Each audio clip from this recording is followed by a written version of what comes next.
So your dad made up the game to Make whether sure it was chores or not. Yep. And then when he started losing, that sounds very familiar to games I remember playing.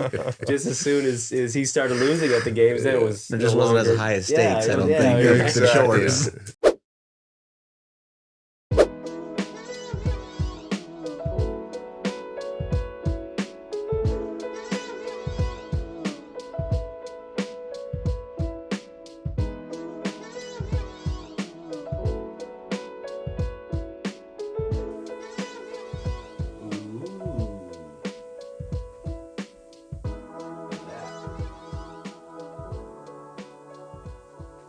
While you're showing off, this is just all this branding going on. You got the It's brand new. Hudson.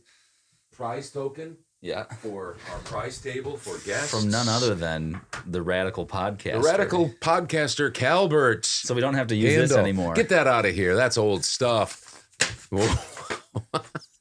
Take that. And now Only we've took got us a this. Yeah. You got it. Fault. Yep. Shit, sit-ups. Thanks to Cal Handel for designing that for us. Beautifully done, Calbert. I hope you can see that. The radical podcaster comes through. Yeah. We appreciate it. And It only took us a year, like I said. well, that's okay. Good things come to those who wait.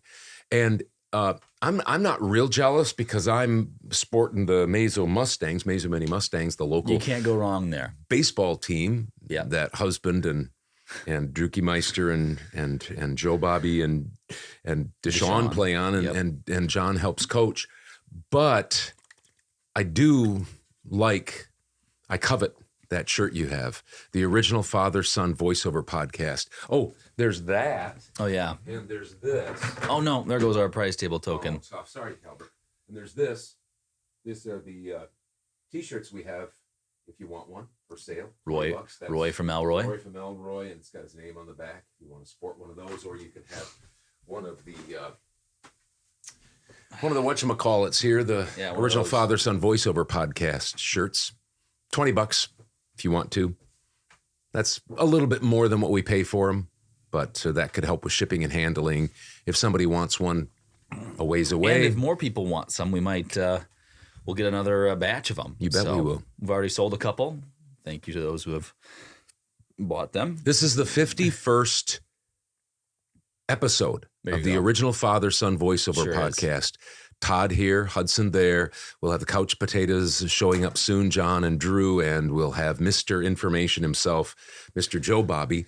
We also have behind the scenes, we've got Mom, and we've got Deshaun, and of course we have Demond, who is our audio video producer. And we've got people all over the globe supporting us. We've got Sally, we've got Calbert, we've got Judy, we've got Dick, talk to Gary Demoski, talk to Dylan Handel, just all sorts of people supporting the podcast. What do we got coming up on our podcast today?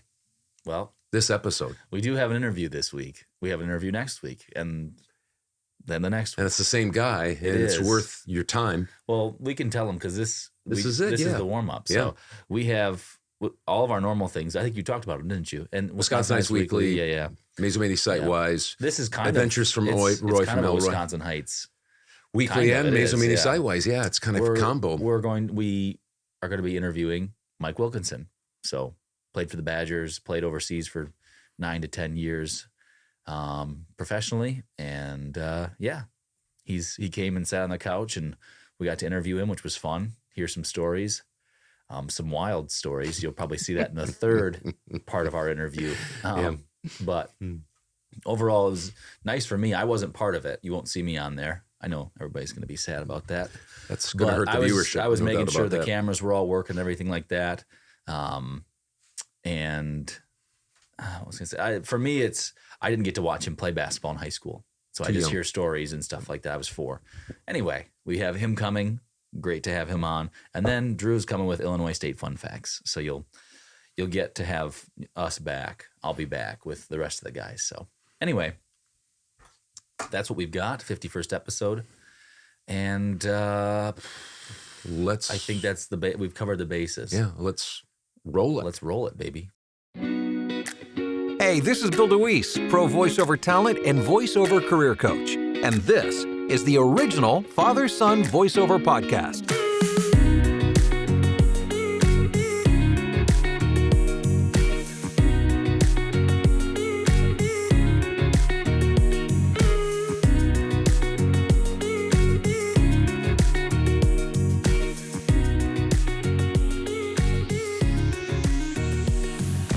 Here we are, episode 51 of the original Father-Son Voiceover Podcast. That is one episode away from our year anniversary. Hard to believe. We're glad you've joined us. Here's Brando is getting things ready with the beautiful new cameras that we have, only just a few weeks old. He's our executive producer. John is the man in charge with the headphones up there. Mm-hmm. He's making sure the mix down is just right. Everything is sounding good. Joe is over at Information Central, making sure that if we get any big scoops, any calls from dignitaries or anything like that, that we make sure that we've got everything taken care of. Dookie Meister's here. You're going to hear from him in just a short bit. Roy's here. Come up here. Bring him up here. Roy, come on up here. Come, jump. Come on, Roy. They can't see on the camera. Get up. Come on. He hardly fits on here anymore. Oh, no. He's not going to. Bone. He's going to get his bone, and he's going to find a mess around comfortable our place stuff to sit. And we want to thank Demond, who's very rarely ever on camera. He is our audio-visual producer. He edits everything. And here we are. We're here, 51. You bet. Yep. Just take over now. Here's Brando. I'm overtaking right now. Today we've got a full slate of things. Johnny, Joe have their respective things they're bringing. Drew's got something for us later.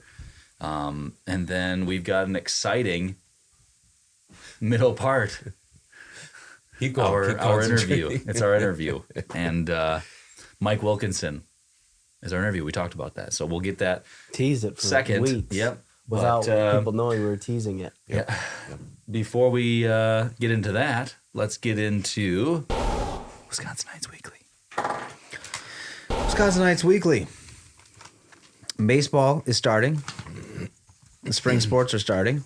But before we get into that, I first have to talk about basketball all-conference. Oh, please Yeah, do. true. Great. That's good. They came out this week. Jacob Brabender was second-team all-conference for the boys basketball team. And Caden Kennedy was honorable mention along with Derek Adler. Wow. 3 guys. Mm-hmm. And then on the girls' side, Kira Payne was second-team all-conference. And Emily Netripper was honorable mention. Wait. I don't understand that. Didn't she have the most points on the team? I don't know. It might not have been in conference.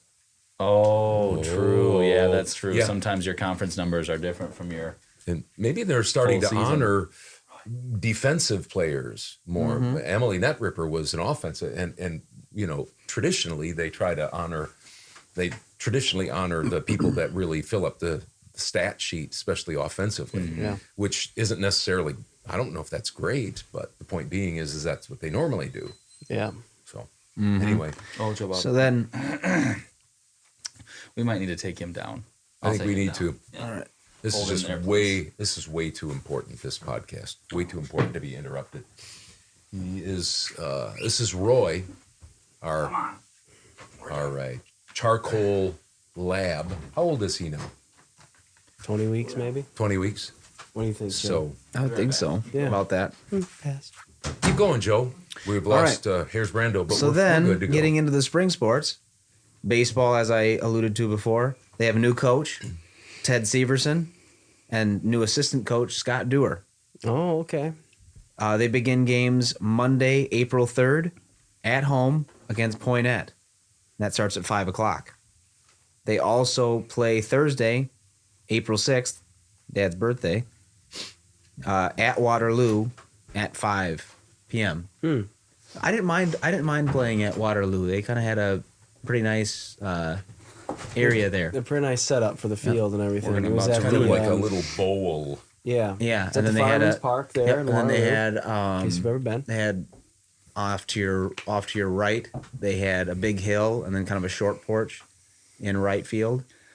Yeah. What's a short porch for people who don't know what that term is for. It wasn't very. baseball. It wasn't a very deep fence. Wasn't a very big porch. I think that's what he means. It wasn't a tall porch. It was not a tall short. porch, it was It short. wasn't a lot. Yeah. And then in left field there was a I don't know if it was a creek or a river that ran through the back there, but I don't think it was a river.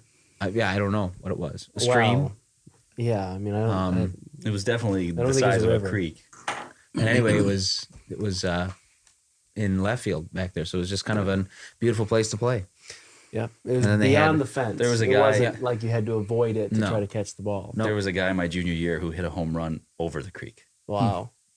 Curtis Cook, his name Wow. was. He blasted it. It's down in it's down in the low lying area, so sometimes it can get a little bit on the wet side, especially in the spring. We used to play football there when I was in high school. Oh, really? That was where the football field was. Wow.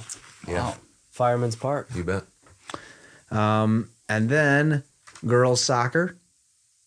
They're starting soon here too. Their coach is Tommy Lancaster. They also co-op with Barneville. Okay. They also play on April 6th at home against Monroe. Hey, stop just a second. Okay, we're stopping. Tommy Lancaster graduated with you. Yep. Classmate. Classmate.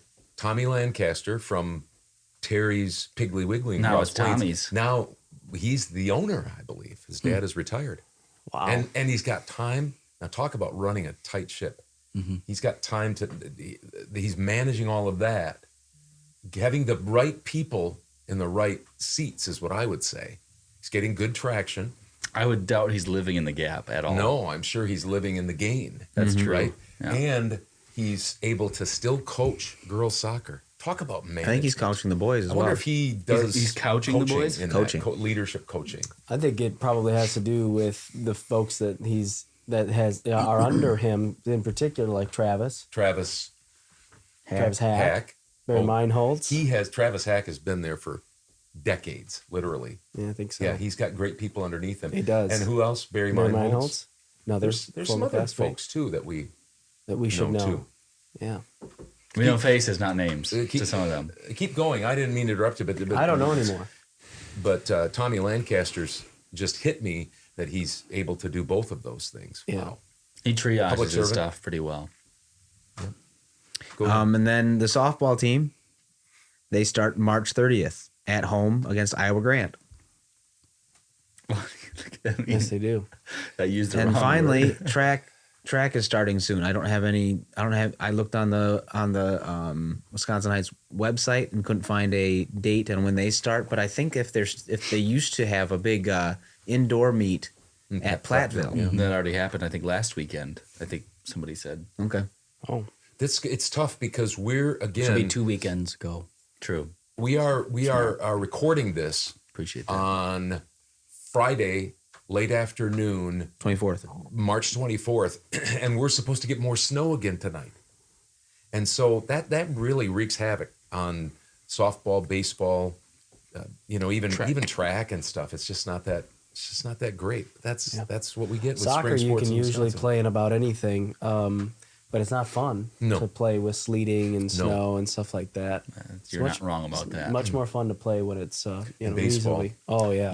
We've sat out many times. I remember being at Lakeside Lutheran when you were like a sophomore or junior. We were sitting out there in our parkas with blankets on, and it was snowing, and we're watching a baseball game. But that's the way it is. That's sometimes. life. My I know, sophomore it's like year. Who's? I know we played my senior year at Watertown Luther Prep. We always played them right at the start of the season, and we got through like 4 or 5 innings, and then it started to snow. And we got delayed by snow, Snowed out. and then they came and played us up at our place. Oh really? We didn't have heavy. snow. I won't up you, but my sophomore year we played. I think it was like 36 degrees Yeah. out. We were up at Orfordville Parkview. I remember pitching, and my left hand was freezing cold under my glove. I don't remember hitting the bat with the ball, but I'm sure that hurt. Well, that was the That's- problem. You needed to have your hand in your glove, not under it. Yeah. Did I say under? You sure did. Well, It's a new way. You were pretty You were young much yet. more- You didn't. You learned a lot. But he Put was your a much glove on. more successful baseball player than I was, so maybe I was doing it wrong. Well, all it along. could be. Yeah. You're supposed to Hand how under your does it- glove. hand Have it under your under it. glove and just Have kind it of under carry it. it there. How'd you open it up to? It was better at hiding the ball. They didn't know what pitch was coming when I. There you go. No, I just said the wrong words anyway. It's quite a cold different. out there. It's quite a different season playing. You guys all play baseball, so we relate to that a little bit. But like April, the first week of April in Wisconsin playing baseball, you could have any kind of weather, and then by the time you get to the end of May, it's like sweltering hot sometimes. So it's quite the dramatic change of climate. Bet. And that's all I have for Wisconsinites Weekly at this point, Okay. because they're And just coming there off of was- their spring break. Spring break. Yeah. And there you have Wisconsinites Weekly. All right. Now we're moving on to Mazomania. You mean that was? Yeah.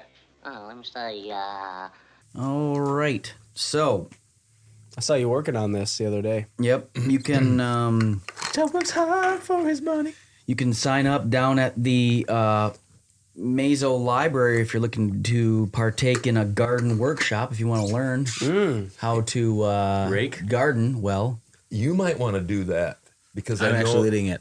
What's that? I'm actually leading it. No, Garden because, hoser. because you had your first garden this last year on Reeve Road where you live. Second garden. Second year, but you had to have some help from people who stopped to help you from Yep. time to time, give you advice because you just weren't doing it right. Maybe they'll be Exactly. down That's there exactly right. teaching. Maybe he is teaching it. Yeah. Yep. Yeah. Now you're the gardener. Are you gonna go? Are you going to go? You think? I'm just finding out about this Think now. about it So now. I'll have Oh, to think okay. about it. So Tell us this more about is it, John. yeah, sure. This is so you can sign up Convince me on why I should be down there, Sure. John. I don't know if I can convince you, but I can tell you when it happens. So yeah, you can sign up at the library because it's going to be held at base camp. Base camp isn't open every single day to the public. The gardening shops at base camp, The gardening workshop is going to be held. The person coming in to teach it.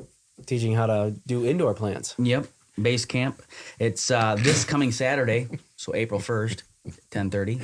Oh, I sure hope it's not an April Fool's thing. Nope. Because that'd be embarrassing to have it would all be. those Hey, people that like to I'm plant sure April you can- showers bring and May stuff. flowers. That's what I've heard. So you can sign up now, or I'm assuming you can, go and I think it's a free workshop. So if you're looking for something to do on a Saturday mid morning, head on down and get your gardening on. Yeah.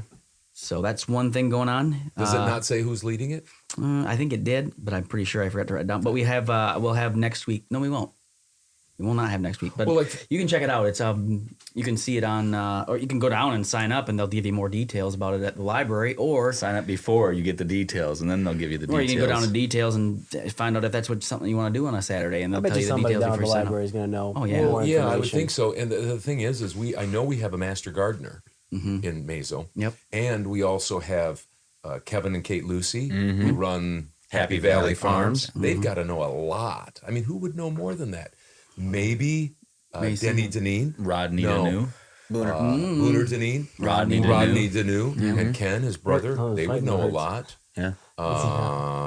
Joe Barsness knows a lot. He's 2 years in. It's his first garden, second season. and People at the hardware store who I'm have up on and- that I'm up garden and coming. or the Yep. You've had lots of gardens. nursery I down have. there. Yep. Yeah. But I would never think of Not like them. I would never think of stopping when somebody's planting their garden No. and tell them how to plant their garden. I Unless would they were, never think unless of they doing were that. planting rocks or stuff like that. It's a rock If they garden. were doing it wrong, that's I what I never- was I would saying. never stop. No, I If still they- would. I still would you'd do say, it. No, you you wouldn't do it. No, Okay. it's their garden. It's their garden. If they want to I'm have a as bad lonely garden, as it's a fine. good little rock I'm garden. trying to think of what they'd have to be doing in their garden that I would want to stop and tell them. Yeah, I mean, I can't think of anything. It's their garden on their land. Just leave them alone. Let Keep it them up. have their own garden. Read some books. Now, if they waved You know me what you do. down, if they said, "You look like you're an old guy. You probably planted gardens before," I'd say, "What do you need to know? Yeah. Yep. Just ask. Do you know when? Feed your lawn. Do you know when Good Friday is? Nope. This It's year, the Friday before Easter. I think it's the 7th. What did our old neighbor and friend Don Lucy always used to say about Good Friday?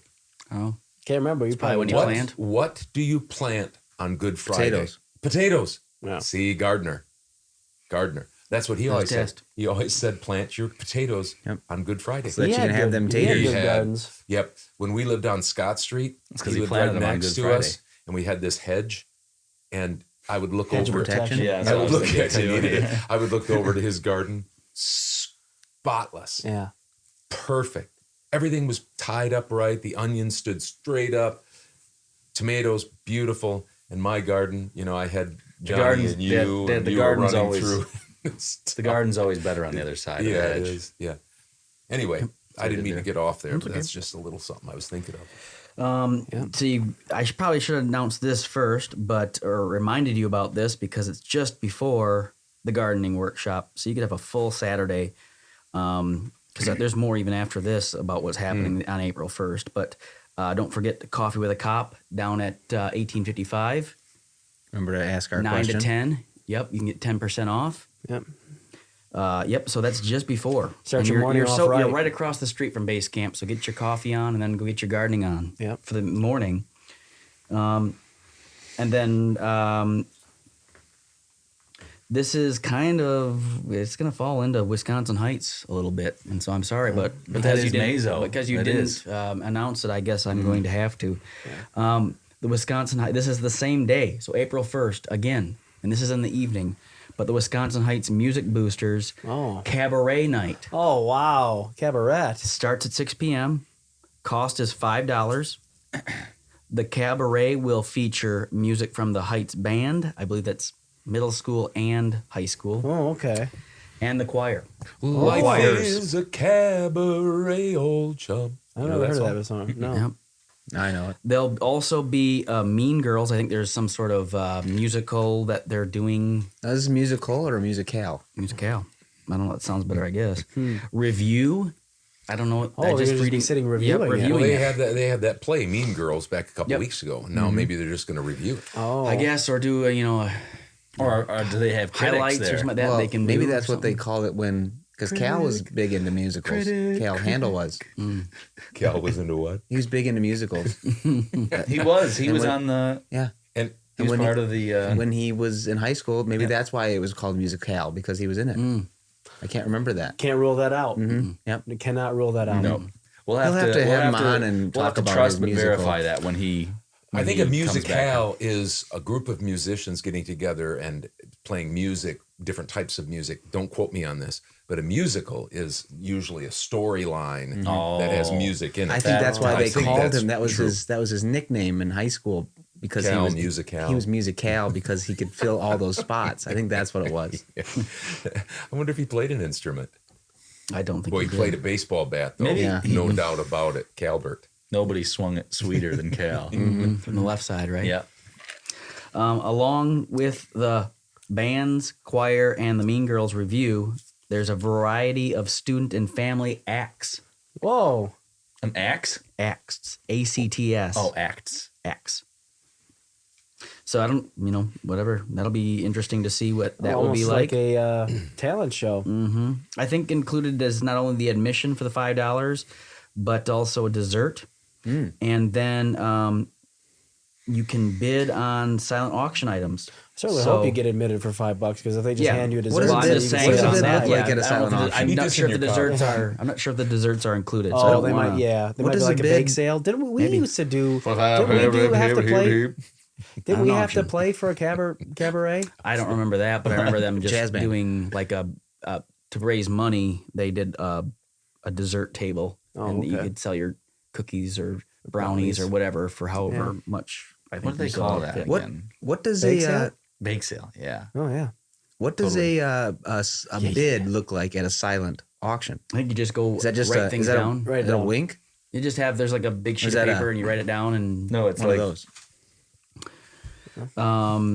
And this again, you can buy tickets there or in advance. And if you want to buy Wait. them in advance, you can go to the link on the Facebook page of Wisconsin Heights. Excuse me, not Wisconsin Heights.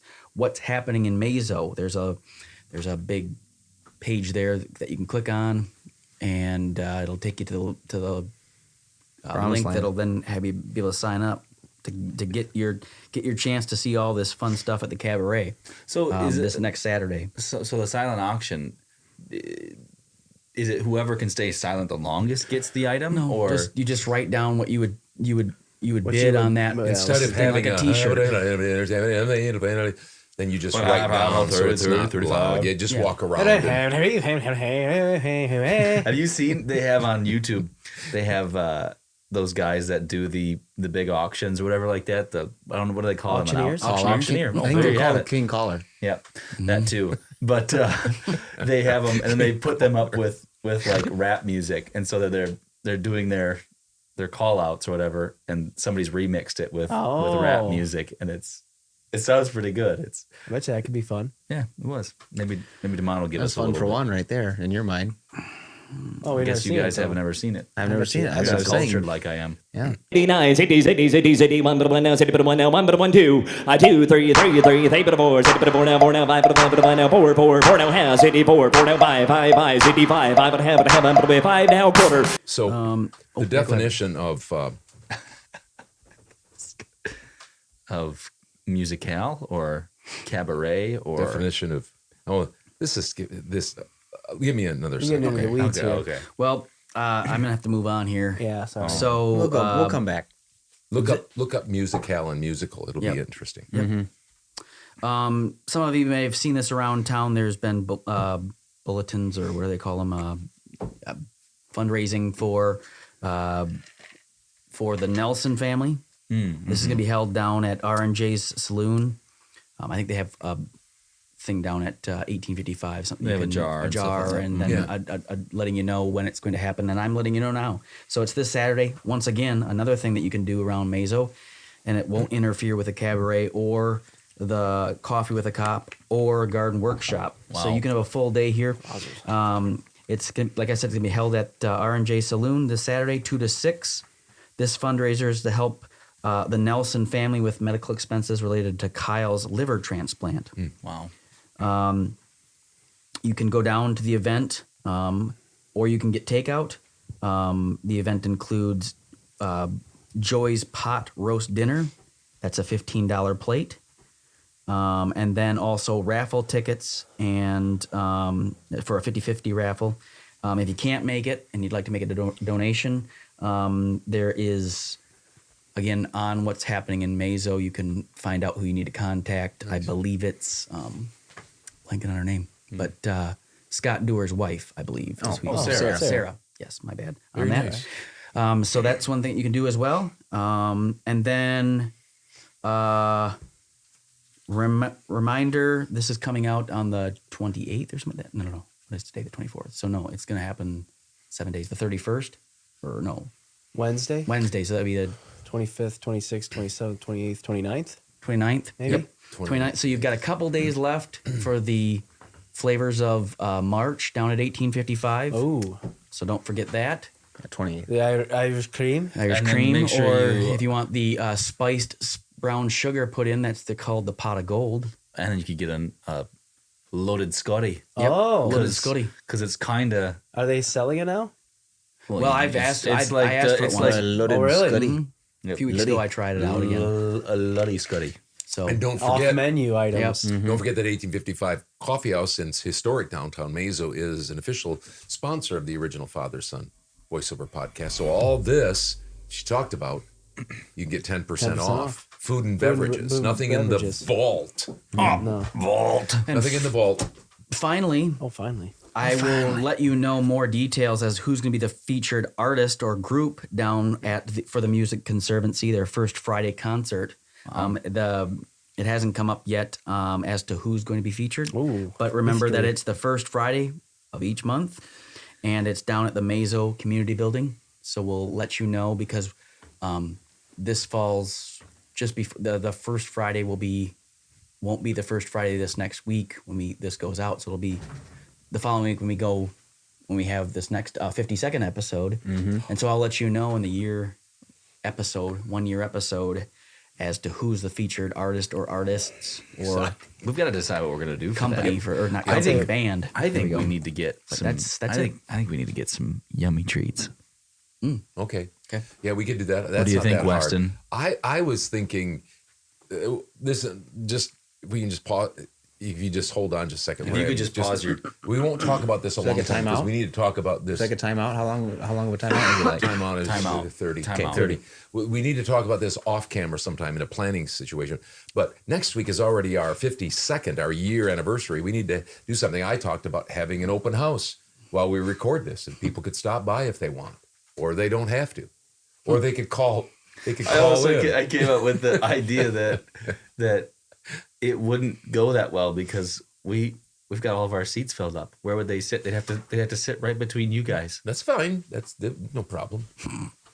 Now with standing room only. Okay, but we need to talk about our 52nd anniversary, which is next week. Outside so. of this, okay. Is Well, that it for? with it? Mezzo Site-wise, April 1st. Is the day. Yeah. That's just make the start. sure, Well, I make hope sure they're you not plan planning your on- staycation here in Mazo, downtown Mazo. Stay at the Iron Amethyst. And none of this runs into each other, basically. So I don't know if they've worked in conjunction, but it's set up perfectly for you to be able to go get your coffee, get your gardening on, go and go to for a good cause down at R&J's. And then also go down and for another good cause. It raises money for the music programs around here. Yeah. The music boosters are putting on that cabaret. So a lot of good things you can do around Mazo. Let's just hope that all of this isn't an April Fool's thing. Yeah. That's what I said. That would be terrible because that'd be they set tough. us up, hyped us up Big time. big time, and for them to just take it all Into a away, lot of I'm trouble. not sure. Yep. Anyway, I did before you go. I went down to the new owners of B Style old Floral, I Town bet you Road. did. and I met Christina Okay. and Malia Malia. and talked with them. And I told them that once they're set up and everything like that, and they feel comfortable, they could come on our podcast and talk Nice. about B Style Floral. Nice. Now that they've owned it and whatever, talk about their stories. I asked them some questions and from where they're from and stuff like that. And they've got an interesting story. Okay. So we look forward to having them on at some point, whenever they can. No pressure.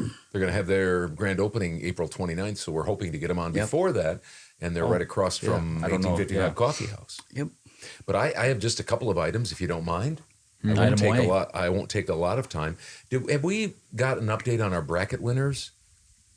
How could they win it, Dad? Well, I mean, their bracket. Where are brackets at? Are you Well, going not to right post now. that? We'll do it after the weekend's over. Okay. Yep. Second, So we haven't that'll- showed off our T-shirts. We You're did. showing We your did last T-shirt week. off. We did last week. Well, We didn't show it you're off. expecting That's a them blanket to- statement. Well, you should show them off every week. Yeah. This is our father-son voiceover podcast branding thing. You can get one of those. Nothing on the back, just nice and clean and plain. Baseball shirt, and then there's the Adventures with Roy from Elroy T-shirt. If you want, they're $20 a piece, and you can buy those. Just let us know. Just contact Hudson. What's your email address? Hudson? Barsness@yahoo.com. HudsonBarsness@yahoo.com. There'll be stuff in the link. It'll be stuff below here to see it. Okay, and then a couple of other things. These are exciting things. Alex Klett lives up in the Reeve development, the new development south of the highway. He had on What's Happening in Mazo a fox running around up there. I thought that was neat. Remember a few years ago we had a fox that was always around here.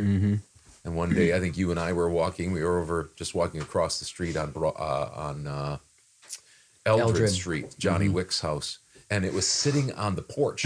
Like a cat or a dog. Yeah, like a dog sitting out there. They're from the Fox. dog family, aren't they? I guess. Don't know. I don't know that much. But that was fun Canine. to see that running around there. Was it a It's good-looking Todd or fox, was it too. a full grown? I don't know. Yeah, that's right. It looked like a full-grown fox.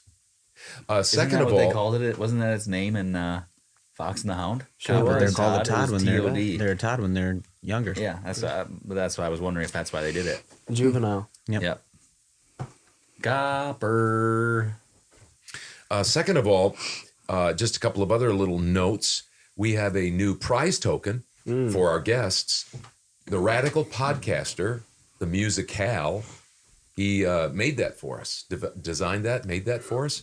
So thanks to Calbert Handel for doing that. And if you are a guest on the original Father-Son voiceover podcast, we give you that and go over to the prize table and pick up a nice parting gift. Only catch is you have to give it back. Yeah, right. And then just a couple of other things. Today, I got a hold of our old buddy, Dylan Handel. Oh. I won't tell you why, because there's something kind of going on, a sneaky back behind the room scenes. deal. And he might come on sometime and talk about something he's working on. And anyway, he watches the podcast. Oh, nice. So he was telling me Thanks, about that. Dylan. And then I was standing outside of your house on Whitechapel. Who comes by? Who? Tell us. Gary DeMonson. He did way. not. Yeah, he did. That's not Drove true. by in his Highlander, his gray Highlander, stopped and said, "Hey, Todd," and not mean- Highlander, Ridgeline. Ridgeline. Yeah. And You got a new car. and Ryan Dasher's father-in-law, Dash. former guest, and he just stopped and talked to me and said how much he enjoys the podcast. Wow. Watches all the time. That makes us I feel said, all "Hey, you should sorts come of on good." sometime." He said, "Oh, you don't want a meso implant." I said, "Yes, we do. We'd like to hear your story because he has I'll do quite a it. story." He don't want to. I'll do it. So anyway, just a couple of little tidbits. We've also got a few other people on the line to become our guests. But none bigger. Well, we should probably first go to Roy from Yeah, Elroy. exactly, but But then- Mike Wilkinson will be coming up Yep. here after Roy from Yep. Elroy, so you're not going to want to miss that. Yeah. That's all I'm going to say about that. Yeah. So anyway, let's move on to the adventures of Roy from Elroy.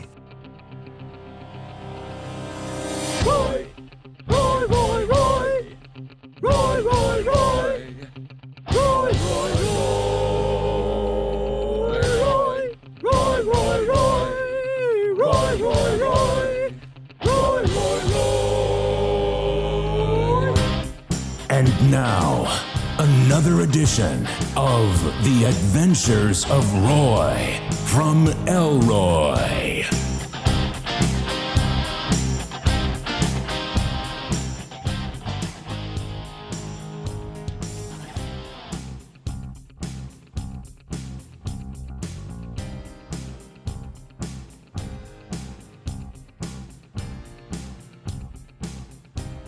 And there was adventures of Roy from Elroy.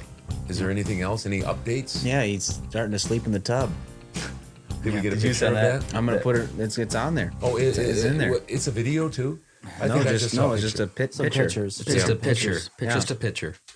He I was have in there. I He have was something in I just there. gotta look at it here. He was He sleeping. likes being in the bathroom.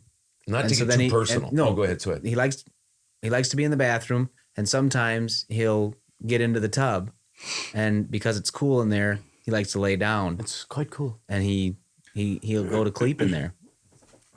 We also put, they'll see this, but we also put some snacks right next to his face when he was sleeping, and he woke up because he could smell it. And then we also took him in the pilot, took him for a ride in the back seat, which it is wasn't a pilot. now big things. I know that's Roy from Elroy, but I got rid of my little, didn't get rid of it, but I upgraded to the pilot. Now I'm a pilot, Honda pilot. You're the pilot of a pilot. Yeah, you've upgraded. piloteer. Yeah. So nothing else going on with Roy? Oh, he's getting pretty good at listening. He lost a couple teeth maybe a week ago. Baby teeth. Baby teeth. Yeah. In a boxing match. He's almost always up for a fight. Yeah. Almost always up for a fight. Oh, he's ready to The fight. other day Oh, we yeah, he were wants to fight. we He wants to were fight. fighting with him a You little want bit, it? playing We with want him, and then I gave him his shoe that he rips up, and he got mad at it, and he's barking at it, and probably mad at us because we weren't playing with him. And then he stopped. I don't know what was going through his head, but he just stopped. And then he jumped on the couch and ran up to Dad, who sits right next to the couch. He just started barking at him. He's like, I don't know why. Wanted a piece He of the just- action. Yeah. I wish sometimes we miss moments that are Yeah. that we it's don't hard. we can't recreate because he just It's just living life. he just you dropped know. the shoe and he was just sitting there and all of a sudden We're not missing something- them. and he just We're not missing the moments though because they're here. They're right here in my mind. oh I got memories, John. memories that make you rich. And just because you don't get it on your phone doesn't mean that you can't Missed it. remember. Yeah, That's no, true. That's true. Us It's just- Something for you younger it's just folks, life the younger lessons that you're giving generation. us. for young people. Anyway, I had more now pictures that, of Roy than my uh, dad ever looked at me. that we're done with Roy from Elroy, we appreciate you staying this long. Yeah. Now let's Thank get you for into watching. our first part with Michael Wilkinson. Hey everybody, it's Hudson here. That's Aaron. I'm over at Handlebar Performance, and you're watching the original Father-Son Voiceover Podcast. And we obviously have the ability to.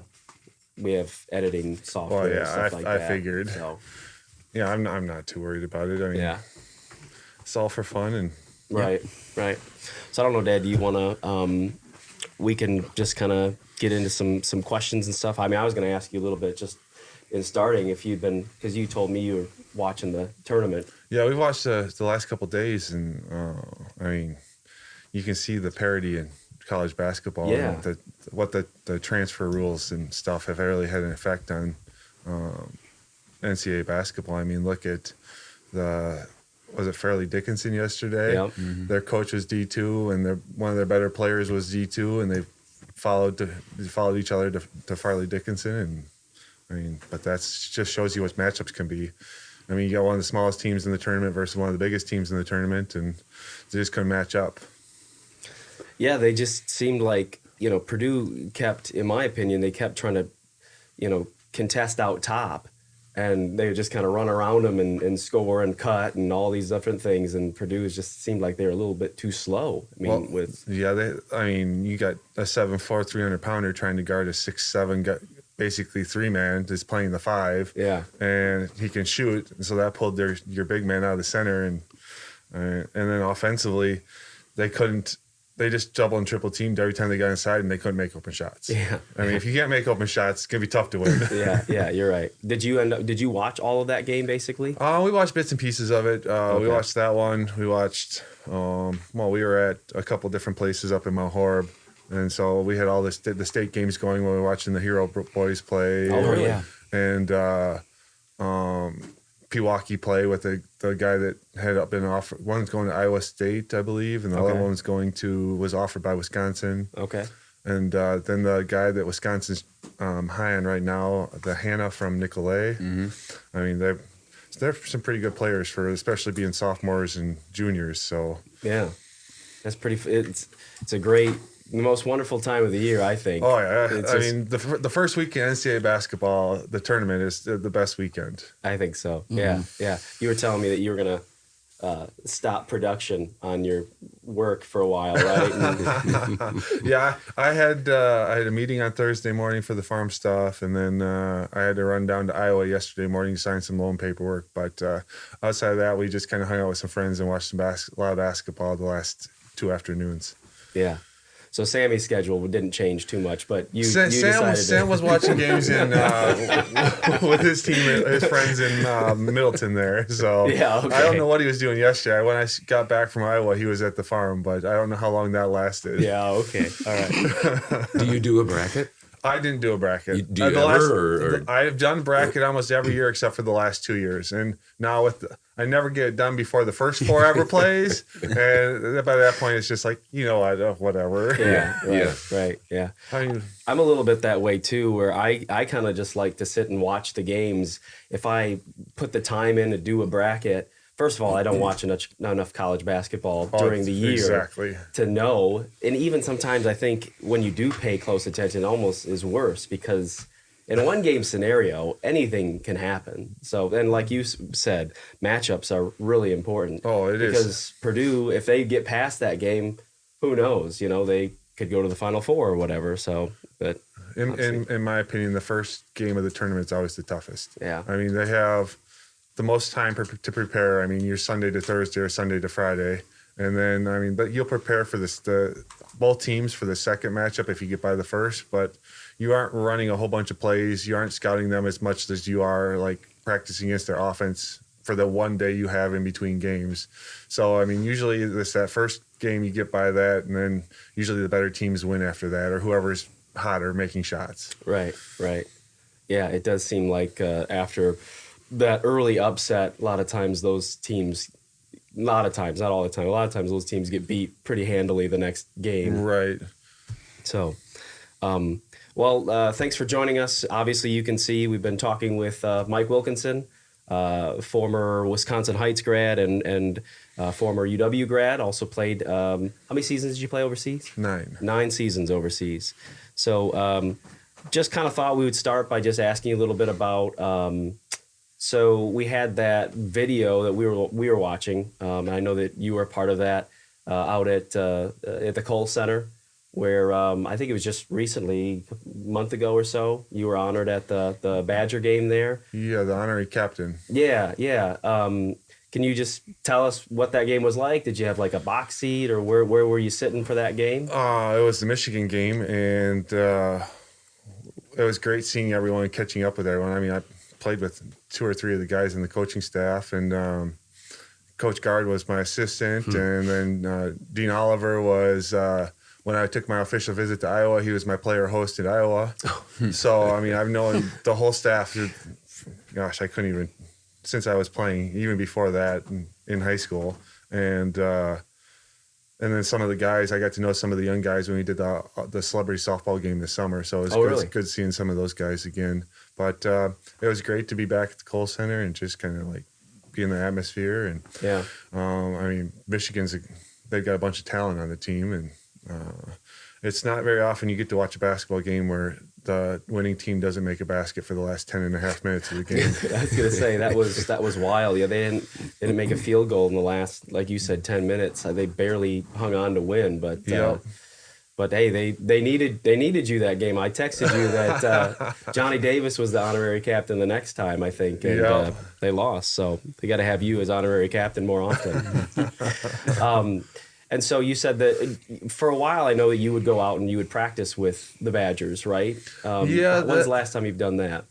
That was when Hap was there before COVID, so like 2018 or 2019. Oh, okay. So it's been a while. And then once COVID took over, everything kind of shut down, so I didn't really play much basketball for a couple of years, and then really kind of started playing again in December of this last year. Just pick up games here and there, so I'm still pretty out of shape. But no, it's different. I mean, when I was my last year overseas, I practiced with them 2 or 3 times a week while I was rehabbing my shoulder to go back overseas and waiting for a contract. And that was the year they went to the championship game with Frank and everyone. And then there'd just be spot stuff here and there if they needed someone for a certain scout or something like that, or when Ethan was there. But every time I went in practice, every time I got into practice, Ethan went and sat out. So, I mean, it's a different game now compared to what it was. My physicalness is very different than what the physical level is now. Okay. And when you were playing, what other former Badgers would also practice? I would assume they would invite a few others, right? I mean, Joe Kravinoff probably played. Joe would practice a little bit. Charlie came in once or twice. Charlie Wills. Sometimes I don't know. They'd have Sam, if Sam was around, or any guys that were in town. Bronson, I think, was back for one. Oh, okay. But I mean, it kind of fit around their playing their schedule for overseas and stuff like that, or wherever they were playing. Did you ever have some practices where the scout team was giving it to the young guys? The scout team was always tough to beat. I mean, we always took the best players from the ones that weren't on the starting 5, really?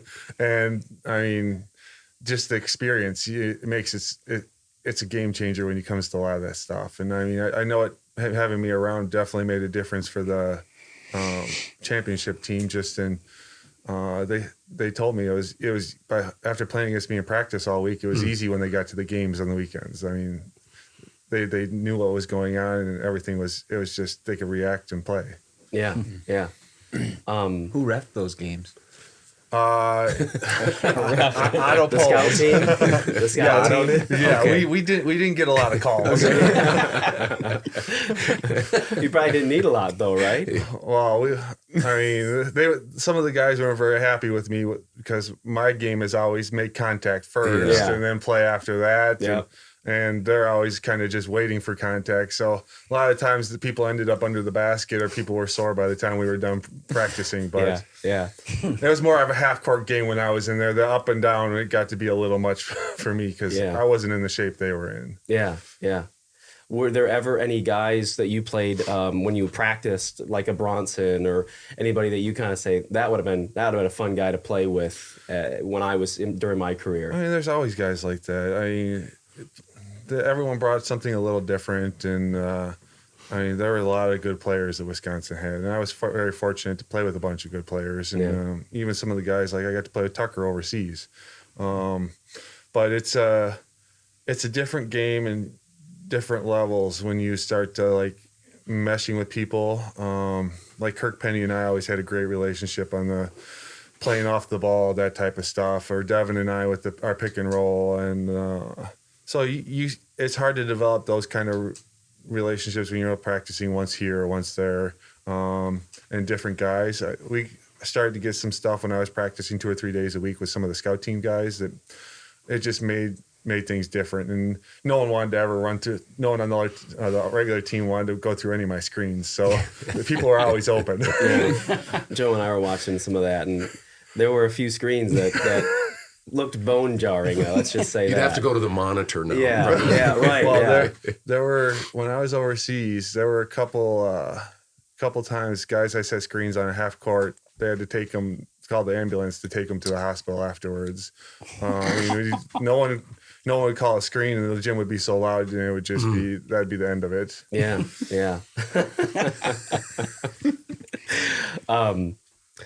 So I guess taking a quick little pivot here, just wanted to talk a little bit about just a few questions about growing up. Dad and I were talking a little bit about whose farm is that you grew up on? Who's the home farm? Who's that my grandpa bought it in 1947, and my dad bought it from my grandpa when I was 3 or 4, I think is when that transition happened. Okay. And then I bought back in 2010. Okay. So I own half, my parents own half. Okay, got it. Of the home farm. Of the home farm now. Do you remember who owned it before that? Who did your grandpa buy it from? Do you have I don't know. I know the farm next door was a Leach Hour farm. Okay. Before he bought the one next door, and that's where when my dad bought the home farm, that's where he moved after that. Okay. I'm not sure what the lineage was before that. I know my great uncle and everything was over off of Night Hollow Road, and then they had some land up on Cowley that they and started. That's Del Bryant. Is that your great uncle? My great uncle is Del Bryant. Yes, right, okay. And they're over on Night Hollow too. Yeah. Okay. Right. But are you related to the Turnells somehow? The Turnells were on the corner, and they were something about them owning land in that area before, and the Searses have been there for a really long time. Right. There hasn't been a whole lot of turnover in areas in certain spots out there, but I know we've been there forever. Sweeney's, I think the Sweeney farm up the road was 1948, so they're almost 150 years on the farm. Helmenstein's over there, are over a century farm. When we bought the Harrop property, they had the original deed from like the 1860s and 1870s, and every transaction from there on that Harrop farm. So when we bought the farm, we gave them back all that history, and there's no reason for us to keep all that stuff. I mean, that's their family and farm history. So who did you give it to? Did you give it to Bernie or we gave it back to Bernie and Dick for that trust, and I don't know what they decided to do with it over there, but yeah, I mean that's their family history, and I know they're a little sad to see it not in their family anymore, but they're happy that we ended up with it, and they're sure we're going to take good care of it. Yeah, I mean I guess if you have to sell the home farm or the land, you'd like to at least sell it to somebody that is going to be using it for that purpose. How many acres do you have on your farm, on the Harrop farm where you bought? So there's the home farm, which is 240 acres, and then we bought 115 from the Harrop farm, and then the farm that my grandpa had bought that left to my aunts and uncles. There's 6 of us that own that now. So me, my dad, and a couple of my aunts and uncles, and between the 3 places, there's almost 450 acres out there now. Yes, wow. Yep. Wow. And how much is tillable? Just shy of 200, I believe. Okay. Nice. It's a big spread out there you guys got. Oh yeah, it's unique because we got the creek that runs through some of it, and then you got the hillsides and stuff. And I mean, we're basically right up against. We're just the Iowa County side of Dane County, so the back of our property is basically the line. Okay, it is. Huh. So you said you were like maybe 3 when your dad bought the farm there. Yep. And it was a dairy farm, is that correct? Yep. We milked cows until 2000. And my grandpa milked cows when he moved to the other farm. So we had 2 herds going there. And so I was helping milk both places. And then I'd also help up at the Sweeney farm, milk up there on mornings. So I'd start up there at like 5:30, and then come down and we'd do that, the home farm and the farm next door. And so we had, I think there was somewhere around 100, 150 cows we were milking it. I was helping milk at some point. Wow. And we were talking a little bit about this, wondering, did you always like farming? Because I know, growing up, doing certain things, your parents drag you to do certain things, and you go, I don't really like this. But then you gain an appreciation for it or like it later on. Did you always enjoy kind of farming and growing up? I mean, there's always days that you don't enjoy the farming aspect of it. And but I mean, the way we grew up and everything being around the family, and we were always playing games for chores, and we didn't really win very many games for chores when we were younger. And then once we started winning games for chores, then my dad quit playing because he didn't want to do the chores. Smart dad. So was it one-on-one? Is that what the idea? Or? We played ping pong, we played pool, we throw darts. I mean, we play horse. One-on-one stopped when I was 15. We stopped playing one-on-one because my dad caught a shoulder to the chin, and that was the end of that.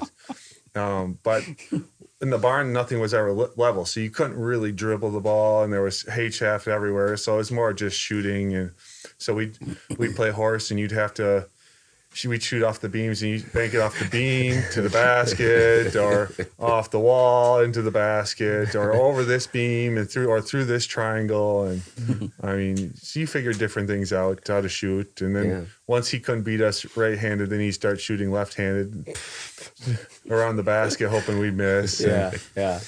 So your dad made up the game to whether it was chores or not. Yep. And then when he started losing, that sounds very familiar to games I remember playing. Just as soon as he started losing at the games, then it just wasn't as high as stakes. I don't think. Exactly. Exactly. Well, yeah, we played all sorts of stuff. It wasn't just basketball. I mean, we had a ping pong table, and we had a pool table, and we had a dartboard. And I mean, you can still see where the dartboard was because it was steel tip darts at that time. Yeah. So it was a wood door, and all the holes are still in the door frame and the door from where we played steel tip darts. And Well, and then do you still play darts every once in a while, or Sammy's into it? I know he's into it. Sam plays every week in the league, and I used to throw in the league, but that kind of went to the wayside with COVID, and now was with the little kid in the family. And I mean, I think this last couple of days was the first time I've thrown darts in a few months. But I mean, I enjoy it, and I just enjoy being competitive with different stuff. So. Yeah. So you talk about a little bit of the different activities and stuff going around the house growing up. Any other hobbies that you were into? Did you get into hunting and fishing and that kind of stuff as well growing up? We'd fish a little bit. We had the bamboo poles with the fishing line on that you'd have to roll up the pole or unroll the pole, and we just walk down to the creek. Every once in a while we'd catch a sucker or a little trout, but we never really caught a whole lot. And, not much there probably. But we always spent a lot of time outside. I mean, we had plenty of property to play on, and we'd go up in the hill and make little forts or stuff like that. Or we had the front of the cow pasture was all like old sand rocks. So as the cows would break them down, we'd just take the equipment, the little toy trucks and stuff up there and play in the sand and that type of stuff. But and was there anybody in your family, not to out anybody, but was there anybody from the 5 of you kids that really wasn't much into farming or didn't like it or didn't like the chores? Well, I mean, as you got younger, you always got stuck with the worst chores. Yeah. So, I mean, none of them really enjoyed doing a lot of the chores. And there were plenty of fights over people not doing chores because you couldn't get your stuff done until other people got their stuff done. But, I mean, it's just sibling stuff. Yeah. I didn't know if there was any one person that really didn't. The 2 youngest didn't have to do very much. I mean, by 2000, we got rid of the cows in 2000, and they were just getting to the age where they could start helping out. So perfect timing. Pretty much. Yep, exactly. Was that a graduation gift by getting rid of the cows? Or? Well, there were still cows. We still had beef after we got rid of the dairy cows because my dad couldn't have any animals on the farm. So we had some Hereford beef to just keep the pastures and keep the cows there for him something to do. But they were traveling. They came to watch a lot of games while I was playing at college. So and they both worked off the farm. Even when we were still running the farm. My parents worked off the farm. Now that you're handling, I mean, is it you and your dad that are basically farming? Or is it mainly you at the farm now? I do most of the management stuff, and then he'll help feed the cows, and he'll help run some of the equipment. So, Okay. I mean, we still do a lot, but when it comes to the management, I'm doing probably 90% of it. And then we're still pretty 50-50 on hay season and stuff like that, or putting crops in. It all depends on if it's a one-person job or a two-person job. If it's two people, then he'll help. If it's just one, I'll do it if I'm around, or he'll do it if I'm not. Any, would you have liked to dairy farm at all? Or are you glad that part's gone? No, I don't miss being tied to the barn twice a day, every single day of the week. And the barn we had was not made for someone my size, and milking cows and bending over. And if it was a parlor, that might be something different, but still, just the time restrictions on the requirements for all the milking and stuff like that. I like the cattle. I like the farming. I like that stuff. I just don't need to have the mandatory 2 hours that I have to be there every single day. Yeah. What are the kind of cattle you have now? They're the hairy. Yep, we have Scottish Highlands. Scottish Highlands. Yep, they've got the long hair, long horns. They do real well up in the woods, so we put them up in the woods. They eat the leaves off the trees. They eat all the brush. They eat basically everything that goats would pretty much eat, and that's what they're known for. But they're not milk cows. No, they're beef. Can you milk? You can if you wanted to. You wouldn't get very much milk. It wouldn't really be worth it. Okay. But they're more of a beef breed, and the meat, because they have the long hair, they don't need the fat to stay warm. They use their hair to stay warm. So the meat's a lot leaner, and they grow a little bit slower. So it's got more of a cross between a wild game and a beef. So it's more of that gamey, earthy flavor. How did you get in touch with them? How did you learn about them and want to purchase those? So when I bought back in, we were looking for ways to kind of minimize our tax requirements on the farm, and so one of the ways was to turn the woods into farmland. So by putting the cattle in the woods, it makes it all ag land. The taxes are a lot lower instead of recreation land. And so the cattle, I save more in taxes by putting the cattle in the woods than the cattle actually make me. Wow. Really? So, wow. Huh. How many head do you have? We're down to 39 now. And do you have to keep a certain amount? Nope. You don't. So you could have 10 of them. And they just have to be in the woods or in that pasture for a certain amount of time in the course of a year for it to be considered ag land. You got the IRS coming out with a stopwatch. Don't give them any ideas. Well, I've got a bunch of work to do because I want to put them in more of the woods and do stuff. But I got to put fence up, and we don't have any water at one end of the woods, so I got to dig a pond at some point, which I want to do, and put some water tanks in. And then once we get water up there, then another 80 acres will be put in pasture for the cows. Nice. Yep. Yeah. And they go through, and once we got rid of the cows, all the brush started growing up. Yeah. And now having the cows back in, you can actually walk through it and actually see it again. And so I enjoy it that way much better than just full of brush and junk and all the other stuff. Yeah, don't have to clear it either. That's awfully nice. Exactly.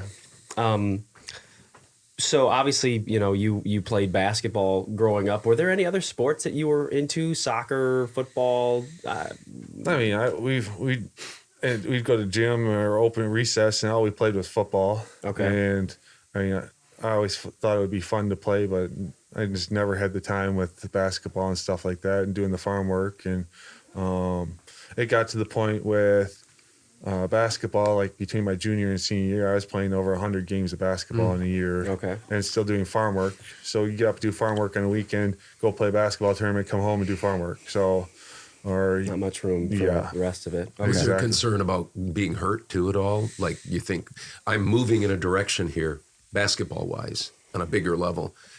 Did you get concerned about playing football? Not it was really. just more of a time thing. More of a time thing. They really wanted me to do track and throw discus and that type of stuff. But again, it was just time stuff at that point. I mean, I was the oldest on the farm, so I had always stuff to do. I mean, I was driving a tractor from the time I was 7. And so feeding cows and doing that, and with both my parents working off the farm, I was doing a lot of the farm management even when I was still in high school, because my dad was only at the farm till like 1 o'clock in the afternoon. And then he'd work from 1 to 10 o'clock every night at the shoebox. Yeah. And so then we'd be responsible for all the afternoon chores and that type of stuff.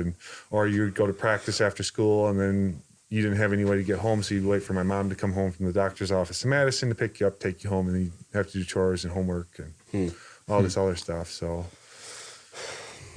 I'm always kind of intrigued by people that do something at a high level, whether it's artistic or business.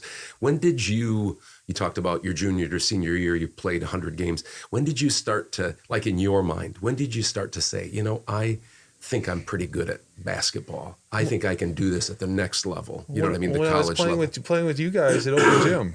I mean, that's Steve Tracy come down. We play with you and Darwin and stuff. And I mean, Open Gym is really where you started to figure out either you're going to make it or you're not. And just being able to play with you guys on that schedule and playing against guys that were better or stronger, that type of stuff, it made playing against high school kids easy.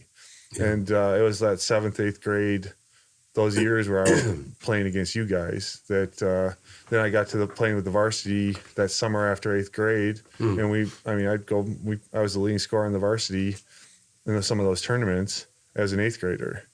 And well, of course we didn't have all the varsity guys there because it's summertime, but then I went and broke my leg that summer after that. But that was really where you could see the difference being made, and that and helping growing 5 inches in the summer. That helps, yeah. Yeah. So I was always impressed and intrigued with you because, like, especially between your junior and senior year, Open Gym in summer sometimes can be a little bit of a goof off. And Darwin and I wanted it to be more competitive because we liked to play too. Right. And you were always working on drills and shooting, even, you were working on your game and having the best player. I always said this as a coach, having the best player, have the best attitude, have the best work ethic is like, then it's easy peasy. I mean, it's just so much easier to keep the other sheep in line. When you got some of the better players goofing off all the time, it's hard to keep everything. So I was always very appreciative and impressed by that. Well, I mean, I didn't have a whole lot of time to goof off. I mean, this was basically the time I had to do anything in my time away from the farm. Yeah. I mean, if we were outside of basketball when I was in high school, you get away from the farm 2 or 3 times a year. I mean, holidays with the family, Christmas, Easter, Thanksgiving, those are your 3 times, maybe a summer picnic. And then maybe once or twice for a birthday party, but that was it. Always the rest of the time you're on the farm working and that type of stuff. And so basketball was a chance to get away and not have to worry about that a little bit. And I mean, my dad always still played league up in Dodgeville, so we'd go with him when we were younger to that. And I always wanted to play in that. But he wasn't allowed until you were out of high school. So But no, it was really playing against you guys, and Steve Tracy coming down when he was in college up at La Crosse made a big difference. Having that type of quality in some of those open gyms, it made playing against high school kids easy. It was fun when I think a couple of times somebody from the Badger coaching staff came and watched. I don't know if I remember that. But then again, I didn't pay a lot of attention to anyone that was really around. Darwin and I noticed it a couple of times. Maybe was there a Jeter that came one time? We always imagined that they were coming to spot us because we still had some eligibility left. And actually, they kept looking at you, and we couldn't figure that out. But we figured it out at the end. Yeah, I talked to a lot of my teammates that first year, because when I got to Madison it was Dick Bennett, and we still had a bunch of upperclassmen. I think there were 5 or 6 seniors on that team. And they always tell me that they are very unhappy that I decided to redshirt, because they said that I probably could have made a really big difference in their senior year. Wondered about that, yeah. Because that was the year that they had come back from the Final Four. They were just in the Final Four. And those guys came back, right? Yep, they brought everyone back except for John Bryant.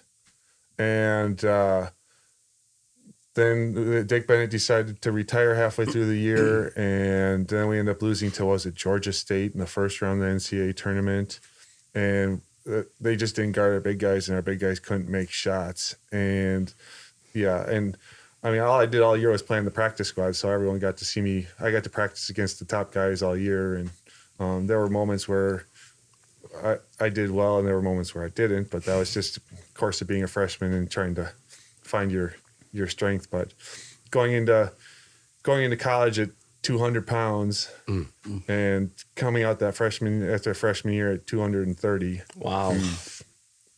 I mean, it made a big difference. Yeah. You were going to ask about that, about nutrition and things like that. Yeah, I was curious about how that works. Yeah, and I'll maybe ask about that in a second. I guess I was curious about, while we're kind of transitioning from maybe Heights high school, growing up to that college. What was the recruiting process like? I think Joe has said a few things that you had mentioned, going to different recruiting visits. Can you name some of the schools that were recruiting you? When was that happening? Junior, senior year? So I got my first letter from a college after my sophomore year of high school. So that summer between sophomore and junior year. And then that summer was the first year I actually ever played AAU. Okay. Well, because I broke my femur after my 8th grade year. So I was cleared to play basketball the day freshman basketball started, and played freshman basketball for half the season. I'd play 15 minutes a game, and I don't think we won any game by less than 30 points. Wow. As a freshman. Moved up to moved up to JV at Christmas time my freshman year, and they were like 500, and we lost one game the rest of the season on JV. Okay. And then that summer following my freshman year, I had to have surgery on my other leg to stop it from growing from the growth plate. So then I was cleared before I missed that whole summer to play basketball, and was cleared to play before sophomore season. And then sophomore year, I started on varsity as a sophomore. And I mean, I think they said my first game was as a varsity player was like 26 points and 24 rebounds or something like that. Okay. But and from there, it just kind of went on. And was it your freshman to sophomore year you grew 5 inches? That summer between 8th grade and freshman. Oh, okay. So what were you in 8th grade? How tall were you in 8th grade? I was right around that 5'11", 6 foot right in there, and I was 6'4" by the time I was a freshman. Okay. A good problem to have. Yeah. I didn't ever have any of those summers. I don't know if I had any 5-year span where I grew 5 inches like that. So then you said sophomore year you were around 6'4"? Yep. I mean, I slowly was getting taller. I was that 6'4" to, by sophomore year I was about 6'7". Grew a little bit more after that, but I'm still right around 6'8". Okay. Now, and I've probably shrunk some since, but that happens. And I never really did any. I played AAU after my sophomore year and after my junior year, and that's the only AAU we played. And I had a bunch of offers. I had a few offers and some stuff after my sophomore year, but my first letter was like Youngstown State or something like that. Okay, and I had like half a cabinet full by the time I was done. Nothing really major, a little bit here and there. After junior year, we played AAU tournaments after junior year, and we went to some of the biggest tournaments in the country. We went down to Vegas, and it was there were all the top 50 players in the country were down there. And by the time I left that tournament, we finished 4th with 5 guys from Madison, 7 guys from Madison. 3 of them ended up going D1 for basketball, or 2 for basketball and 1 for football. But I got scholarship offers from almost every team in the country if I wanted to go, or letters anyway from every team in the country. But we narrowed it down to Utah, Iowa, Marquette, Wisconsin, and Northwestern. Oh, were my final 5. Okay, interesting. So I took official visits to all 5 of those schools, and wanted to have a decision made before basketball started my senior year, just so that they didn't get in the way of anything. How did you narrow that down to those 5 teams, and why did you pick? I mean, you don't have to go into detail on all of them, but maybe was there a reason or reasons for some of those teams? There were a few reasons. I mean, being close to home was one. Coach was another one.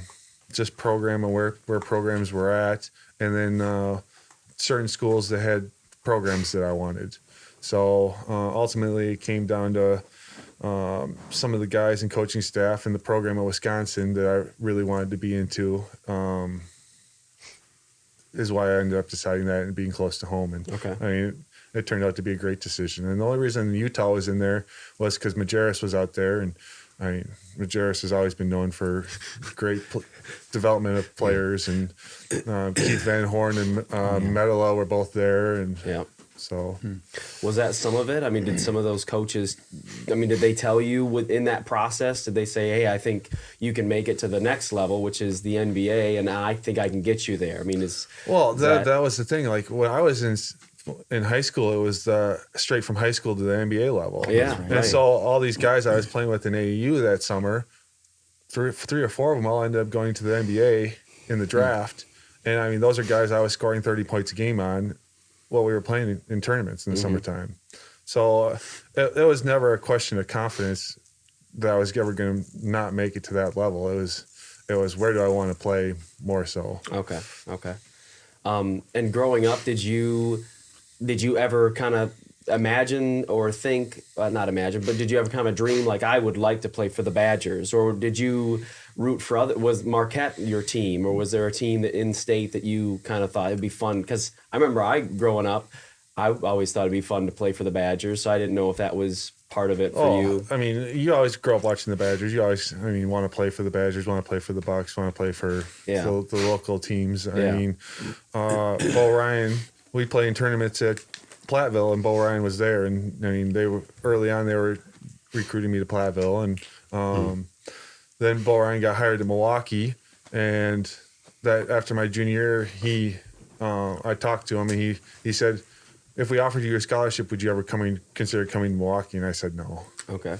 And then he ends up at Wisconsin my first year being able to play. But there were places that I didn't want to be, and I was always all about winning, and that was the biggest thing. So I wanted to go someplace where we could win. Yeah. Well, if we can take a short little break here, I thought maybe what we can do is then kind of talk Badger basketball and then get into some of your pro career. Okay. We've got a few clips here, so I don't know if you need a little bit of a break, because we can launch right back into it if you want to. But whatever you guys want to do. I just need just a short break if I can. Go for it. Go take your break. break.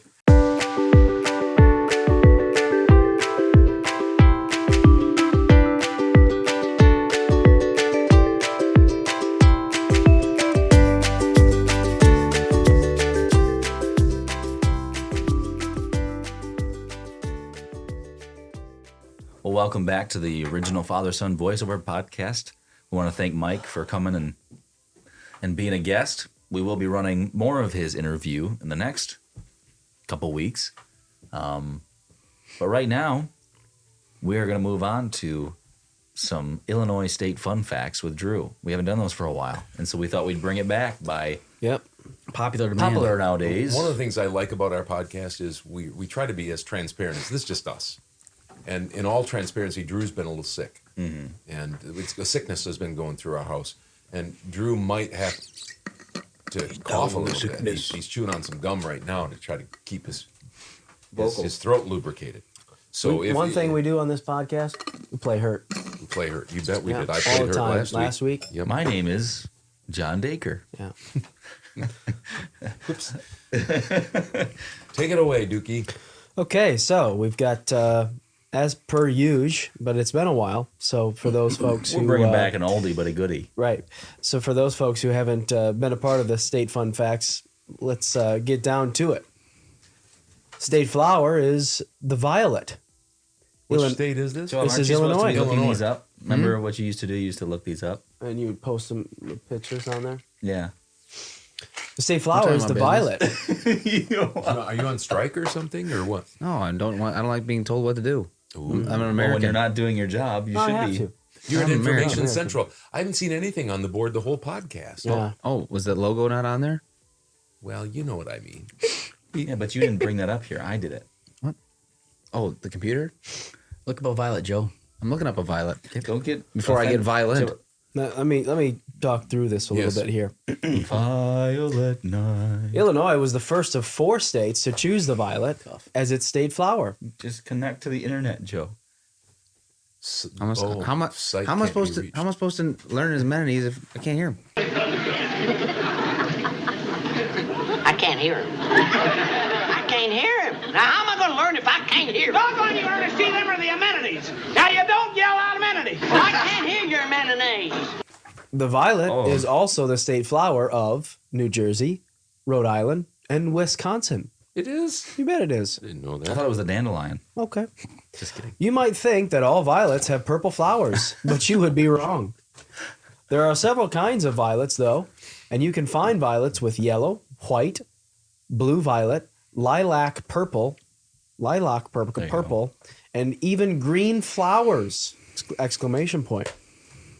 With internet issues. I bet you learn a lot about that down at that flower and garden thing. I bet you do. Yep. Down in Maisel.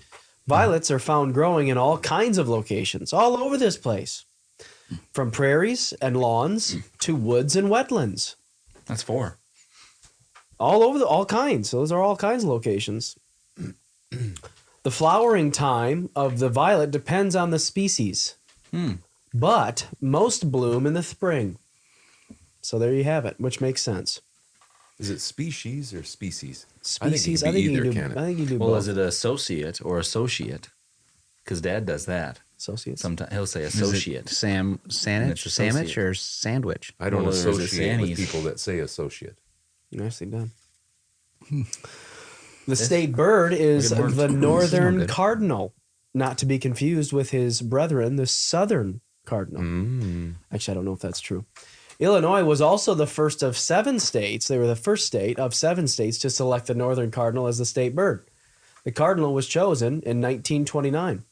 I wonder if that's why the Chicago Cardinals, the football team, right? Wasn't there the Chicago Cardinals? Yeah. They were one of the first NFL football teams. There you go. The other candidates were the bluebird, meadowlark, bobwhite quail, which is a quail, and oriole. The cardinal is also the state bird of Indiana, Kentucky, North Carolina, Ohio, Virginia, and West Virginia. Can we not find like a different bird? They're just very popular. They're cardinal. State tree is the white oak. The white oak can be found in every country. Let me try that again. The white oak can be found in every county in the state of Illinois. Species.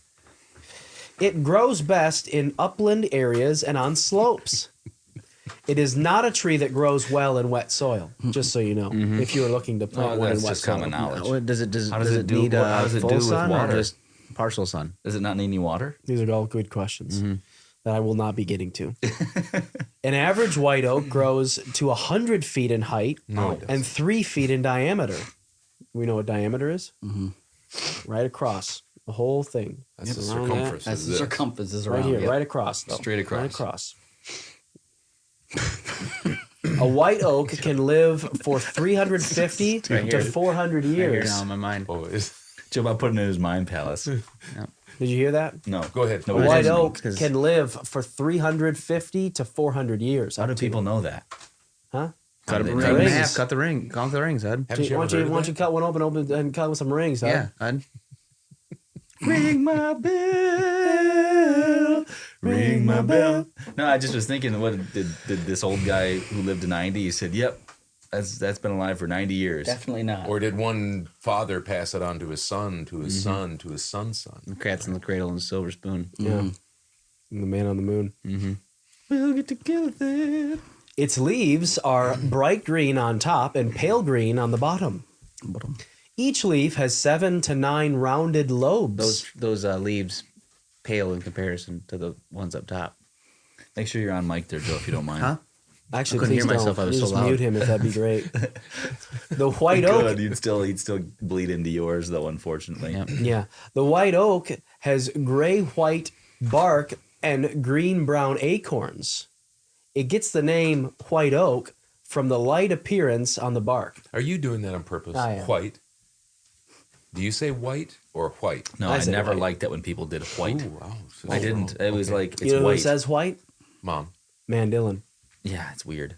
No, Matt it's Dillon, not. No, That's a good Gunsmoke thing. you know, says white. that's like a That's pet not peeve. That's a pet peeve of mine is when people say things Say that are things not correct. wrong, that are not right. They say they say no, they That say drives me crazy. That drives me crazy when people speak when right people English. aren't on time, when people say things Like that Chile's aren't- near Australia. Well, that was an uninformed guess. Oh, Because I'm Uninformed? not trying, but they say it. They say it. Now I know. There's plenty I'm of willing to That's not fair. change. That's not fair to uninformed guesses. I'm a changed man. But there's no way to change. I mean, Chile is not changing where it's at. So you just have to learn that. You can't change. I think they moved it on the map. no. Yeah. No, but what I'm In- saying maybe in is, your map. if somebody Not says in the a Pacific. saying, if somebody says something and it's not right, like people saying words wrong, Yeah, but I don't like that. But because how- it's like, but what if that's not you how did s- the ultimate? You did the ultimate But with I'm Chile. willing to say that I'm wrong. Those people just keep going and doing it. Yeah. Well, we Yeah. might see another country here that comes out, and you might keep doing I think it. we'll see multiple countries that I have no idea. I told you, I'm like the normal American. I don't know. I think they know where Chile is. The normal Then I'm American is. I'm less than the average American. I'm willing to admit it. State animal is the white-tailed deer. I Same think as ours. I think it's a lot of people's animal. The state nickname is Land of Lincoln You bet it is. That's and the Prairie State, which is interesting. Not sure why that. I don't know if it was. I mean, it's fairly Well, flat. you think of Chicago. You kind of think of Chicago. At least I do when you think of Illinois. But Yeah. if you drive down 39 there, you see a lot of Yeah. prairie, if you will. It's Yeah, lots farmland. of farmland, but Yep. it was probably prairie at one point. Yeah. That is the one thing that being younger, and you always go through Chicago, you just think that's Illinois. But then we went through southern Illinois. We were coming home from Arkansas, Oklahoma. Yeah. Yep. It's a different state. Sure is. Here are a few famous people from Hawaii. Not Hawaii, Illinois. Forgot to take that part out. That's right. Cut and paste. Cut and paste that real quick. Hopefully they're not the same. Hopefully they're not. Betty White is from Illinois. Okay. What's her last name? Robin Williams. Ronald Reagan. What? I know Your that. famous rapper Juice WRLD. Walt Disney. Okay. Harrison Ford. No. Bill Murray. Yeah. Oh, yeah, we I know And that. Ernest Hemingway. And- Talk about some Heavy So hitters. that- Heavy hitters. Where was? Yeah. Okay. So it's named Land of Lincoln. right. Was he born there, or was I don't think he was somewhere born else? there. That's Okay, where he good. started his political career. I'm He so was glad I a didn't just lawyer say there that, as well. 'cause- I don't Okay. think he. I think they got the official title Land of Lincoln, but I'm not sure. Look if that he up, was- Well, Joe. like, Can you what not about look it up? Land of Right now the Lincoln? internet I isn't don't working. currently so have yeah. any That's- internet. That'll get it for us. Where was he born? We pay too much money for our internet. To Let's not move work. on. Here are some fun facts that you are going to enjoy a lot with us. Illinois was the first state in the U.S. to ratify the Constitution's 13th Amendment, which abolished slavery. First one to do that. Thus, the land of Lincoln. You bet. The first McDonald's was built in Des Plaines, Illinois. Okay. Where was Lincoln born? What state? Kentucky. I'm gonna say Tennessee. Joe? Kentucky, probably. You? I think he was in a log cabin. I'm gonna say though that he was born in a log cabin in Kentucky. LaRue County, Kentucky. Woo! February 12, 1809. On to you again. 1809. Wow. So we just left off at the first McDonald's being built in Illinois. Des Plaines. Illinois produces more nuclear energy than any other state in the country. How about that?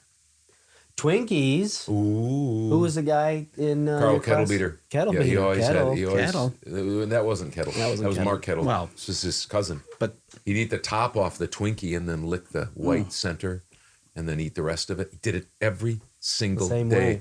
When I was little, not too many people got store-bought stuff, but Carl did.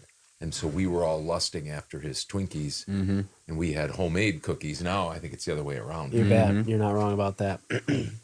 When's the last time you've seen? I haven't seen a Twinkie. I think they stopped making them. They discontinued them, Drew. Oh, Probably cut the sugar down or something on them, and then they're just no good anymore. There you go. Carl's still doing fine. Yeah, Does great. Yeah. Ate all those Twinkies. They were first invented in River Forest, Illinois, in 1930 Wow. at nuclear plants. They were. That's why they have nuclear Accidentally. energy. Yeah. Almost 80% of Illinois is farmland. Probably didn't think about that so you much. just don't. No, that's a really interesting No, you fact. don't. No, you don't. Here's another fact. Illinois officially achieved statehood on December 3rd, 1818, making it the 21st state. Illinois is also the fifth most populous state in the country, following Florida, New York, California, and Texas. I'd like to see the breakdown of that state, like where the most. Yeah, population it's probably centers all are? jammed up in that corner. Most A of lot it, I of it think. is. Yeah. That's A lot of interesting. I didn't know district. Florida was the most populous state. It is now. Huh? I think they might be fourth. Oh, you went in the So- Texas. Okay. Florida 4, Yeah, so we New need York to 5, do a reversal of 3, that and get- California 2, Texas 1, I believe. Yeah, that's 2. That's for Dan O'Connell. The word Illinois originates from the word Illini, which was once a confederation of several Indian tribes. Nice. See, that's the thing. Fighting Illini. So Yep. there's a thing that I don't like when people say Illinois. It's Illinois. Okay. It's not Illinois. I say So we have a Illinois. 3x5 card. Maybe get a pen Pet and start peeve- writing pet some peeves. things down. Yeah. Hudson's pet peeves. You can just mention Especially- them right off. Especially You know what I call it? Especially white. Illinois. Illinois. Noise. Milk. noise. Yeah. Noise. Tabernacle. All those things. Can't stand that. It bugs me. I'm a perfectionist, But, so I have a but- problem with those things but how- sometimes, which I probably shouldn't, but I do. But are there things that you're saying that are bothering other people? I told you, I came in this not knowing that I didn't know a lot. And I told you I'm not going to do well with this because I don't know that much. I frankly don't care. Obviously. About your when Because you I'm don't not going to go out there I mean, and the start guy researching that other came up with countries. chili in the middle of the ocean doesn't care. You're right. And I don't know why that's like a in your face thing because like I don't care. So it's like I told you I don't care. I think you're destroying Sneezing your Sorry. history Credibility. teachers or geography teachers' credibility though. That's mom. Oh, tough. Yeah, but didn't you Geography. go to 7th grade? No, I was homeschooled until 8th grade. Oh, 8th grade. Okay. Ooh, that's where you And I know learn the it states all. really well and their capitals because I don't actually. I forgot. I had to memorize Well, every maybe you have to single have one. maybe you No, have not. to We're have not going to do a quiz. capital because I don't Yes. remember those. These two are killing our podcast. Yep. Okay. Go ahead. On to the I next. think people enjoy Whose it. podcast is this? Yeah. Chicago, Illinois, is home to the world's largest public library. I didn't know that. Lincoln Library. Illinois' top industries include coal mining. Wouldn't have guessed that. Oil production. Wouldn't have guessed that. Agriculture makes sense with 80% being farmland, and manufacturing. You wrote these things down and you're still surprised reading them again. It's honestly it might be the first time I've read them. It feels like it sometimes. While Illinois is known as the land of Lincoln, let me read that again. While Illinois is known as the land of Lincoln, Abraham Lincoln was not actually born in Illinois. Ronald Reagan is the only president to have been born in Illinois. So just so you know that. In case somebody tries to tell you that another president was born in Illinois, No, they you say, weren't. hey, No, they listen, weren't. that's No, not true. Ronald Reagan. That's not true. That's And something that's going to help Ronald you. Reagan You're probably going to because- be down one Thursday night at Iron Hop Tap House, and they're going to say that, and you're going to be Trivia. like, hold everybody back and say, "I know this answer." Yeah. And then you Oh, rip don't it off. answer, don't Then you- answer. Then you rip that off, and people are like, Amazing. "Were you watching the original Father Son voiceover podcast?" I said I was on it. I was on it. I lived it. I stated it. I stated the fact. There you go. Illinois is What is it? Illinois is also the birthplace of Dairy Queen. Mm-hmm. The very first Dairy Queen location opened in 1940 in Joliet, Illinois. Joliet. Though the chain is known for its shakes and malts, they weren't added to the menu until 1949, 9 years later. Really? Yeah. Hey, favorite Dairy Queen ice cream treat? On the spot. Probably the what are they? The Blizzards. Blizzards, and I like M&Ms and or cookie dough in it. So How about you? Blizzard. I don't think I've had anything else. I've had I think they have a dilly bar. Dilly there. bar, yeah. Those are pretty good. Yeah.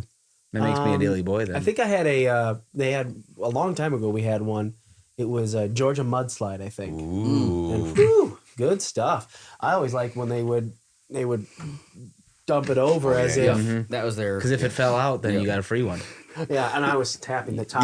You know that reminds me of? It reminds me of Napoleon Dynamite when they're doing the Tupperware, and Kip walks out and puts it underneath his. He's trying to make. He just runs it over and he drives away. Yeah. Buster Bar for me. Buster Bar. Remember Buster Bars? Yeah. Did you chocolate covered. Yeah. Peanuts, chocolate, and caramel maybe, and then another layer, some ice cream. Yep. Doing it right around dinner. You're spoiling your dinner right now. I am. I'd like to. I'm thinking about that. As part of the Union, Illinois was deeply involved in the Civil War. Yet, Silver War? Silver. Yep, there was a silver. It was right after the Civil War. Before. Yet, you might be surprised to learn that not a single battle was fought in the state. Huh. I didn't know that. I didn't it's either. it's a long state, It too, is. you would think. It goes way down. You would think they would have at least dipped their toe in it or something. I said before this podcast, if somebody said to me that Illinois did not have a Civil War battle, I said, you're wrong. You're dead wrong. Dead wrong. They did have a Silver War, though, in it. Just one. You can find gold in the rivers. If you find yourself on the banks of the Mississippi or Ohio rivers in Illinois, keep your eyes peeled. You might find some gold dust. Huh. Recreational gold panning has been a staple for people visiting the state's river shores. Never thought of it. However, while you might find some small bits of gold, don't expect to get rich. Illinois doesn't have any known gold deposits worth mining. Small pieces, maybe. I don't expect to get Well, rich. they I walked dust. up on somebody that was doing that, panning for gold in the Mississippi in Illinois, and I said, "Those clothes you're wearing, they look expensive." And he said, "These are my recreational Panning clothes. panning clothes." Okay. Yep. Where are your robes? How does this They mind were- work? Because that's the question. Stinky. They were stinky. Where's your rope, Ignacio? It was stinky, but these are my recreation clothes. Galena was the biggest city. Galena, Illinois is known for being a quaint, picturesque town in the western corner of the state, northwestern corner of the state. However, at one time, its size surpassed Chicago. Chicago! You're out of there! And it is a beautiful little city. It's right on the river, right? And it's so different from the rest of, from Chicago Very and much from so. the middle and south portions. Yeah, beautiful. Galena was a mining town in the 1800s Knew it. due to the presence of actual presence, not like gifts, of lead in the area. To mine this natural resource, thousands of people came to Galena. Eventually, the mining boom came to an end and population dispersed. So in case you thought that the mining boom was still going on, it's not. It's not. It's no longer going Oh, on. I was so just don't about head to out make there. some plans, So yeah. please don't. But are you going to say more about Galena? That's all I've got. Well, wait, You- I- isn't that Ulysses S. Grant's birthplace? Think so. Dad, he's a United States Yeah, but this is president, Dad. Illinois, Dad. not Galena. Dad, he's I a think, president. I think he may have Wait. retired. Tell as you a guys president. on mic. He's a president. That's Not a birthplace, Dad, but Dad. what is that? Hey, Dad. Go ahead. They got a. Dad. Is that we his talked home? about the. We talked about the. Were you There's listening? only wasn't Read down at that the fact tap. again. There's only Drew, one. Read that There's fact only again. one. Read the fact Ronald again. Reagan is the only president to have been born. in Quick question Illinois. for you, Dad. Is Ulysses S. Grant, was he a president? Yes, he Okay, was. he was. Okay, so that's in that fact, can't he was be true just then. soon after. Dad was not you listening to that former fact. But you guys go ahead, and I'm going to get this thing here to I tell think me. Dad was over. Maybe Dad that was over his doing this final and- resting place. doing that in the He corner. really liked the Glen area, so they told him to bury him there or something. Maybe that's possible. Or he lived there for a bit. Who knows? Right. Maybe he was in the mining town. Maybe he was booming with the mining town. It has the world's largest cookie factory. If you've ever been in a grocery store cookie aisle, you're probably familiar with Nabisco cookies. Did you know your favorite sweet treat might have been made in Chicago? Nabisco's Chicago bakery plant is nearly 2 million square feet in size. I can't even picture that. 2 million. Home of Ulysses S. Grant. There you go. It was his home. But he wasn't born there. Nope. Correct. That makes it the largest bakery in the world. It takes 1,200 workers to keep the production chain running smoothly. Nabisco. I didn't realize they were in Chicago. No. Okay, a few more here. Well, actually, just one more, and then we got some weird state laws. 3/4 of the state is farmland, which you'll probably know from previous 80%. The Midwest is known for its farmland, and Illinois is no different. It might be home to one of the biggest metropolitan. Sometimes it's hard to come up on some of those words, and then you read it and you go, that's probably not right. It might be home to one of the biggest metropolitan areas in the country, but the majority of the state is dedicated to agriculture. Currently, there are 72,000 farms in the Prairie State. This farmland covers 27 million acres of the state's territory, which comes out to roughly 3/4 of its total area, or 80%, from what we learned previously. 3/4, and you said 80%? Well, says earlier roughly. it said. Oh, okay. You want to Earlier hear it the said rest of it, or you just 80%, want to pull what and then- information? No, I was you going want to say out of these? 3/4. That doesn't make 80. That doesn't You make are 80%. Dad's son. You weren't listening. Feel free to just take everything I say out of And that's context. the first That'd be time. great. I mean, I'd gone 50 and a half podcasts. Well, the problem is and I'm always right on, spot That's on. because and all you're of a reading sudden- them. That's because you're taking over Yeah. and reading Well, them no, before you're that's done with the them. problem. You aren't reading them anymore. Yep. Right. I've turned over a new leaf. What kind of leaf? Along with A turning pale, this pale green and light green. Yeah. Yeah, a leaf. white oak leaf. Yeah. Here are some weird, strange laws from Illinois. The These state are my of Illinois. favorite. These are my Yeah. favorite. This is my favorite part. In normal, maybe not so absolute normal favorite. Illinois, it is illegal to make faces at dogs. We'd be in trouble with Roy. wouldn't we? What happens if Yeah, what's what the happens if punishment? that happens and that's somebody's just natural face? Or, Resting face. Yeah. No, seriously. I mean, like, that doesn't make. Then I don't think you're making a face. I think your face is just your face. Do you That's have just my face. Wait, do you have a resting face? Is that yours? I think mine is kind of like that. Let's just see here. Let's give me a second. Here. What is a resting? Is it resting faces when you're just sleeping? Like Ma was thinking about drawing. Oh, yeah. That's what keeps coming back. Okay, so I don't even know how to do a I resting think face. well, you just relax. You just have a normal face. This is my, Please, this is Well, my yours, resting that face. kind of looks glum. Dad, That's stop, glum. stop making a face at me, please. There you go. I think that's probably your natural resting face right there. Mm-hmm. So just don't make faces at dogs and normal. Okay. It is also illegal to give a pet a cigar. That makes sense. But a cigarette, is that in there? It's not, so it Or sounds a like pipe, that's I suppose. If you fine. have a pipe. Yep. Yep. It's illegal to eat in a burning building. I don't know why. That seems like Bring common the hot sense. dogs. We'll Yeah, right. Yep. What would be the what? Seriously, I mean, what? Oh man, you got my steak burnt again. Yeah. It's because you're sitting there burning. Yeah. I don't know the reason why. In Chicago, It's not safe. That's why. it's just not safe. In Chicago, it is illegal to take a French poodle to the opera. So you can take a regular poodle, I guess, or a Labradoodle, or a Labrador.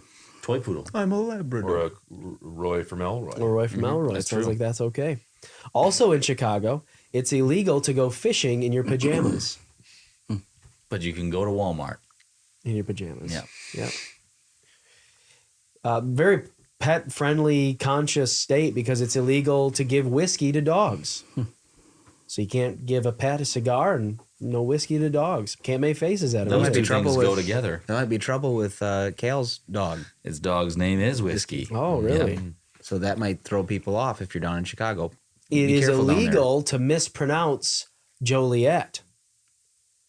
I think probably people call Joliet. it Juliet or Joliet. Joliet.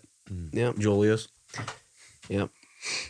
In Ottawa, it is illegal to spit on the sidewalk. We went to Ottawa. No, we sure did. I think it is in several places. Yeah. It kind of makes a little bit of sense if it's a well-traveled, trafficked area. You know, it's just kind of common. Did you ever play basketball outside when you guys were kids? Basically Every once in a while, you guys would spit on the basketball court. Yeah. He says you can't spit on the basketball court. Who would do that? You can't spit off the basketball I court. remember doing that now. Yeah, you just spit a little bit so you could clean your shoes off. Oh, no, I'm Outside? not talking about that. Oh, sorry. I'm talking about outside. I wasn't paying I'm attention. talking more of just spitting to get rid of a Phlegm. large amount, Yep. and then it's on the ball or it's on your feet. Yeah. Anyway, You just can't have it. no, Talk about home court advantage. I'd say.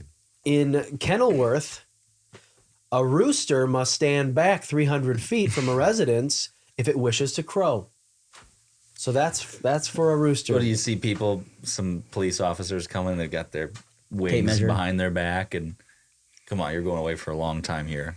You were not 300, what was it, yards? Feet. Have you ever tried to deal with a rooster? No, never. You don't train roosters. As far as I know, I mean, maybe there are some people out there that have trained a rooster. They have a mind of their own typically. I mean, they're they're ornery, to say the least. So that's it. That's all I got. I mean, it felt like a pretty decent amount. That was a lot. No, I'm not complaining about it.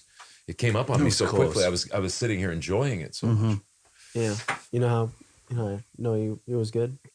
I enjoyed it. Yeah. You were Sonic. So hey, thanks for getting the internet for us, Joe. Appreciate that. Welcome. So we want to thank our sponsor, 1855 Coffee House. Yeah. In historic downtown Mesa. You can go down there, get 10% off. All you got to do is mention the original Father Son Voiceover podcast, that podcast. They're those guys. They do that thing. Thanks to Cal again for our FSVP. We want 10.